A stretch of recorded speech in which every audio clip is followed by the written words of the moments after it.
Hey guys, welcome to another installment of Hilliard at Home. Today's topic is postmodernism, which was a literary and artistic movement that began around the middle of the 20th century and extended until the beginning of the 21st century. Some people argue that we're still in the postmodern period. Others argue that we've moved beyond it in some way.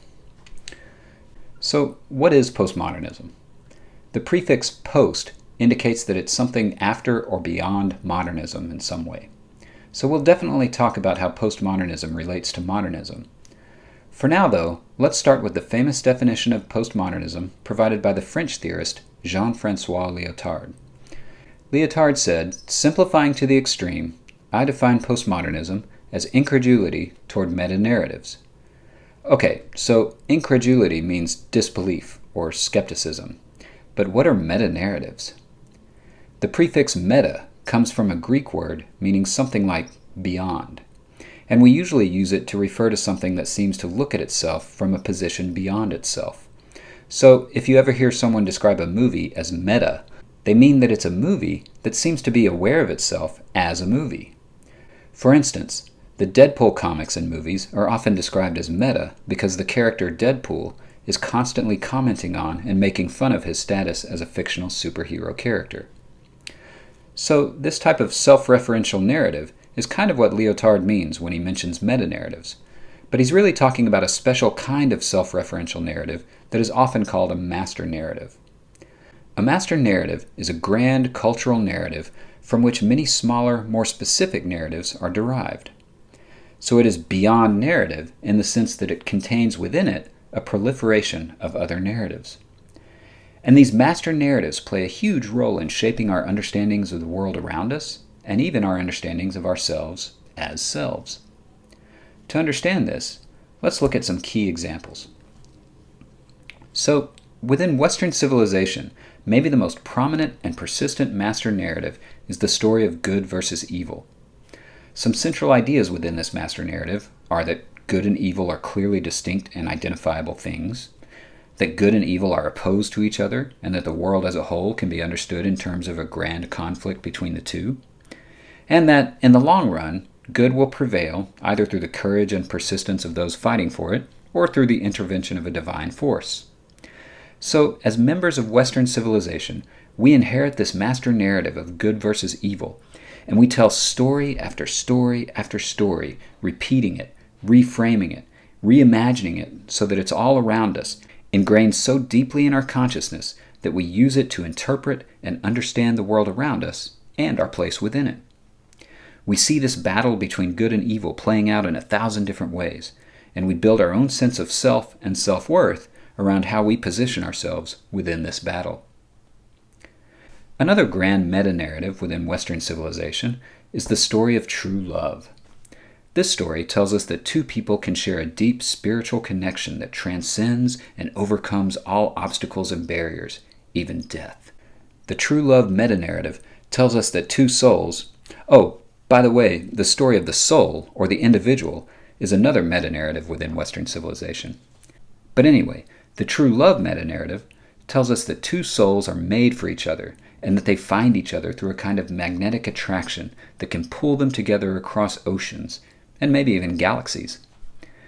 Again, we tell the true love story over and over again, in a million different ways. Romeo and Juliet, The Princess and the Frog, Mickey and Minnie, Han Solo and Princess Leia, Beyonce and Jay-Z. We're trained from childhood to see it all around us, and we even understand and judge ourselves through it. If we happen to find something that we can believe is true love, then we define ourselves as fulfilled. And if we don't find it, or if what we think is true love turns out to be something else, then we think maybe there's something wrong with us, or maybe we just need to be more patient. Another meta-narrative that is more specific to the United States is the story of American exceptionalism. This is part of the bigger good versus evil story.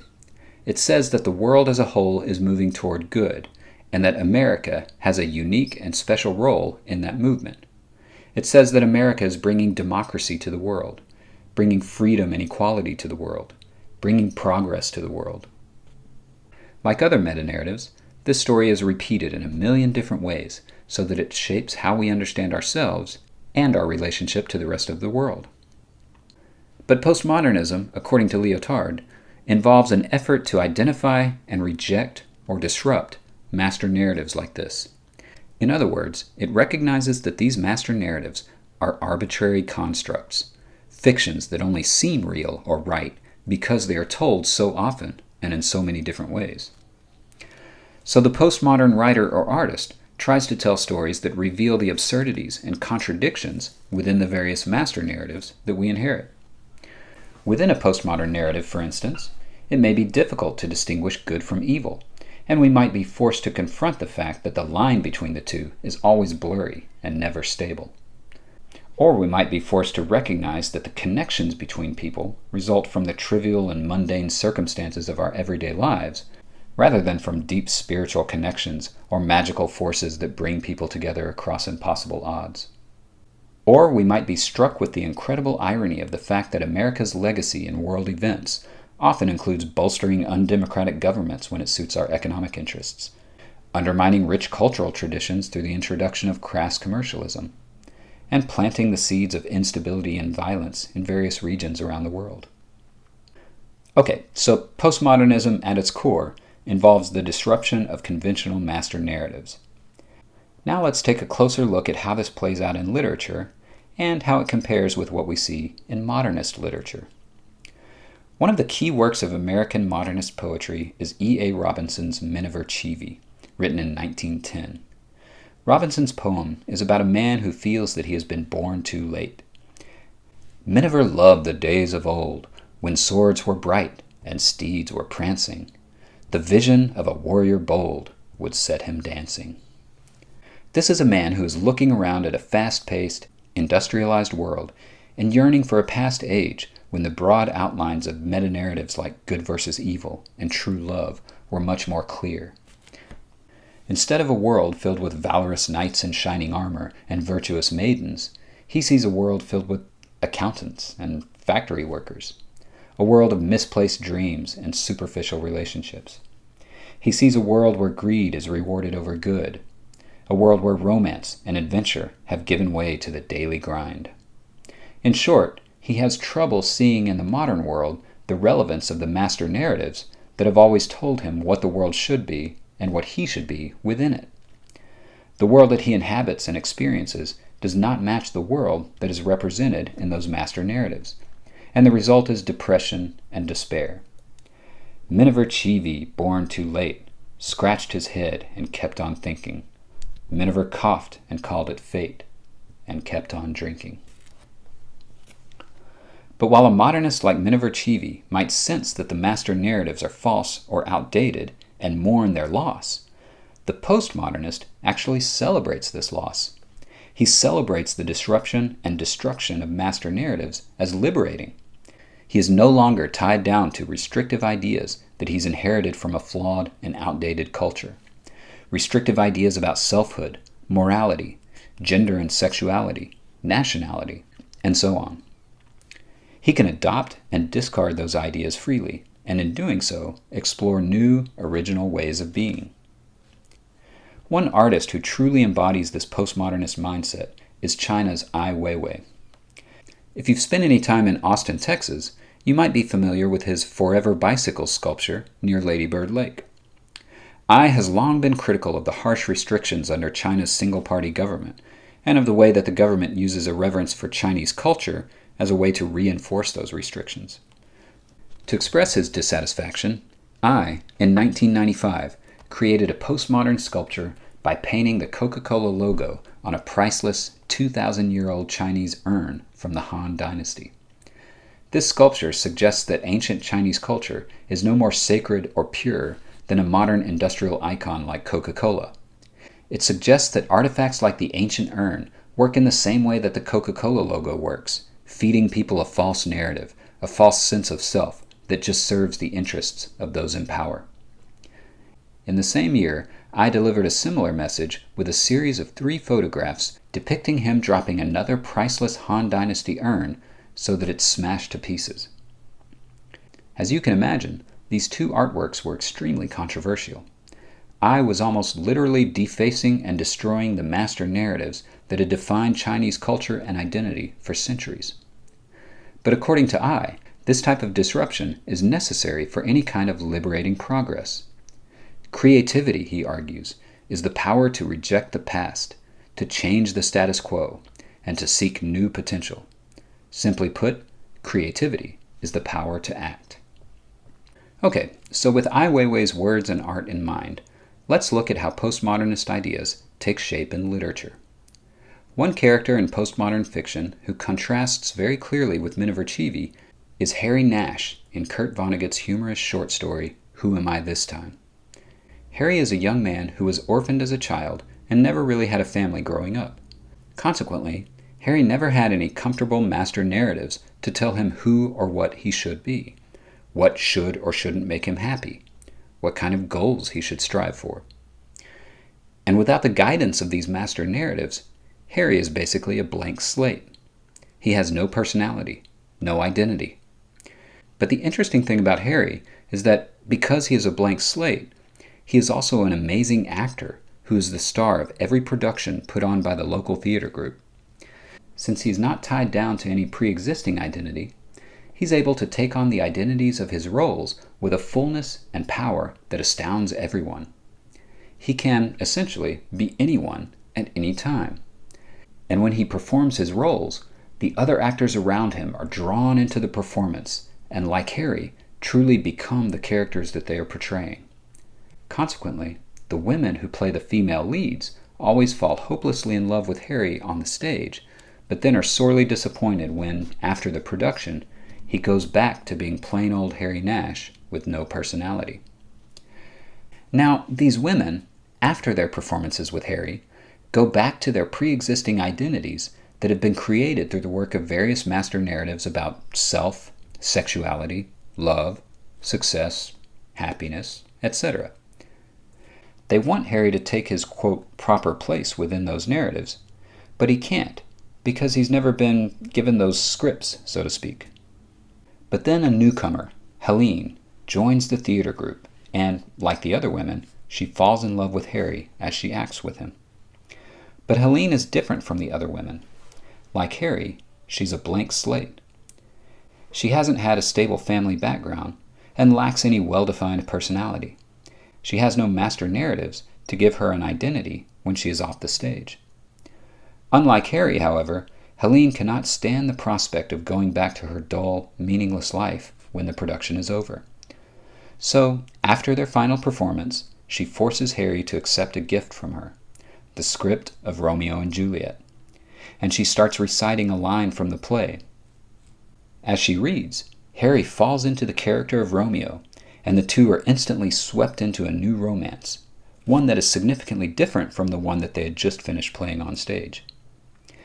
Harry and Helene are soon married, and every week they perform new roles together, taking on new identities and falling desperately in love with each other over and over again, a different way each time.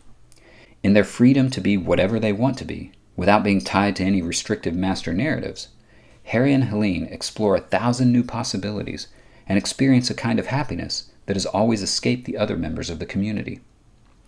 So Harry and Helene represent a postmodern notion of personhood that's not tied down to any singular or restrictive master narrative about identity, what it means to be an individual, what it means to be a man or a woman, what it means to be in love, what it means to have a good life, what it means to be a citizen, or what it means to be or do anything else.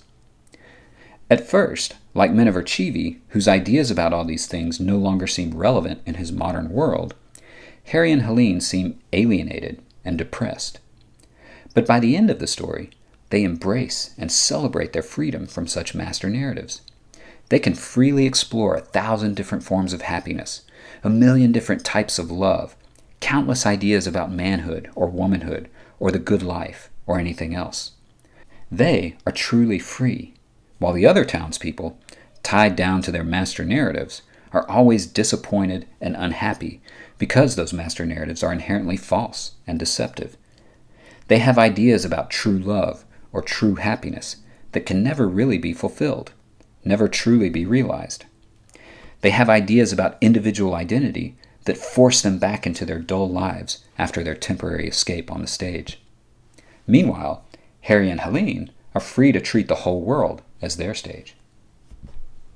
Maybe now we can understand what led postmodern author Jonathan Lethem to ask, what exactly is postmodernism, except modernism without the anxiety? In other words, Harry and Helene, like men of Archivi, find themselves without any master narratives to guide their lives. But unlike men of Archivi, they celebrate the freedom that this gives them, rather than yearn for a lost age. That is what the postmodern world is about, Lyotard wrote. Many people have lost the nostalgia for the lost narrative. In their rejection of master narratives, postmodern thinkers celebrate difference and multiplicity in all its forms. As Filipino writer Miguel Sejuco explains, where modernism sought a singular truth, postmodernism sought the multiplicity of truths. Put another way, theologian Stanley Grenz wrote that the postmodern ethos resists unified, all-encompassing, and universally valid explanations. It replaces these with a respect for difference and a celebration of the local and particular at the expense of the universal. This last quote calls to mind one of the most famous postmodern novels of all time, Thomas Pynchon's The Crying of Lot 49. The protagonist of Pynchon's novel, Oedipa Maas, starts seeing a strange, trumpet-like symbol in random places. As she investigates, she gets drawn deeper and deeper into the story of a grand conspiracy that has been controlling world events for centuries. But at every turn, she's denied any evidence that can prove that the conspiracy is anything more than a figment of her imagination. She's desperate to find the truth of the conspiracy, the master narrative that will explain and unify a long history of seemingly random and disconnected world events. At one point, she believes that she is on the verge of meeting someone who will prove the existence of the conspiracy. But then, the novel just ends abruptly. As readers, we have no idea what comes next. Probably just another rabbit hole for Oedipa to jump down. Pynchon's novel exemplifies postmodernity in two very important ways, one philosophical and one stylistic. On the philosophical side, it suggests that meta-narratives, those nicely unified stories that provide us with easy and comfortable explanations of the world around us, are false, and that any attempt to prove their truth will lead us, like Oedipa Maas, on an unending wild goose chase filled with contradictions, inconsistencies, and unverifiable speculations.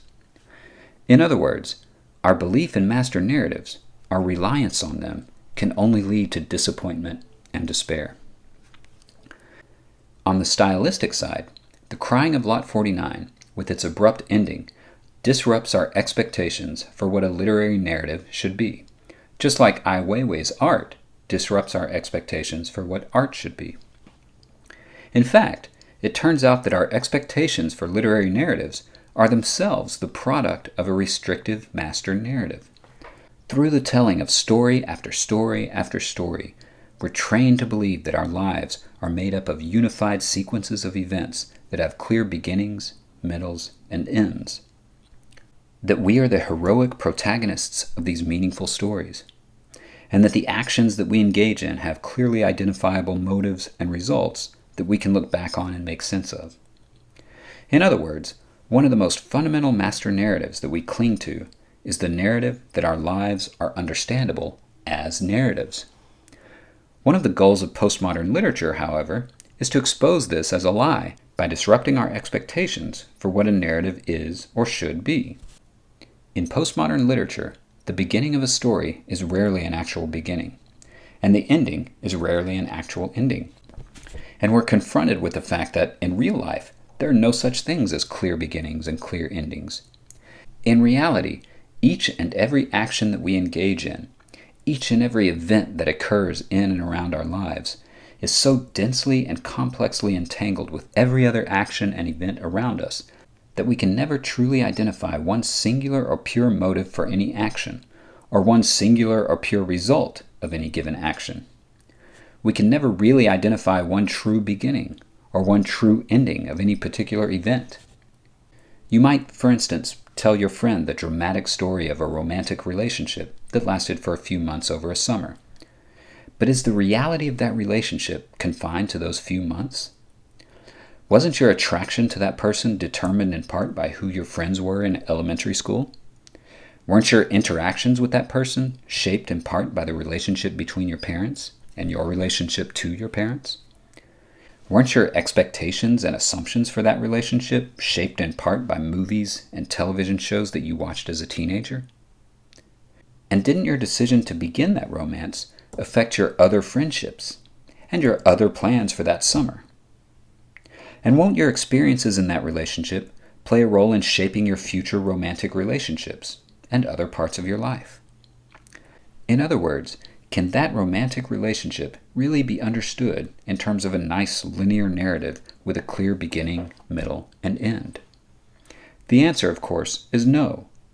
But we can only recognize this if we're honest with ourselves and are able to confront the vast complexity of our lives. Postmodern narratives encourage us to do this by refusing to give us nice narratives that conform to our expectations of what a narrative should be. In other words, they constantly disrupt our meta-narrative about narrative itself and about our lives as narratives. Well, there may be no clear endings in postmodern fiction, but it's clearly time for us to end this video. In a moment, you'll see links to other Hilliard at Home videos, but you should also be able to find links to those videos in e-courses. You should also check e-courses for any quizzes, discussion boards, or assignments related to this video. Thanks for watching.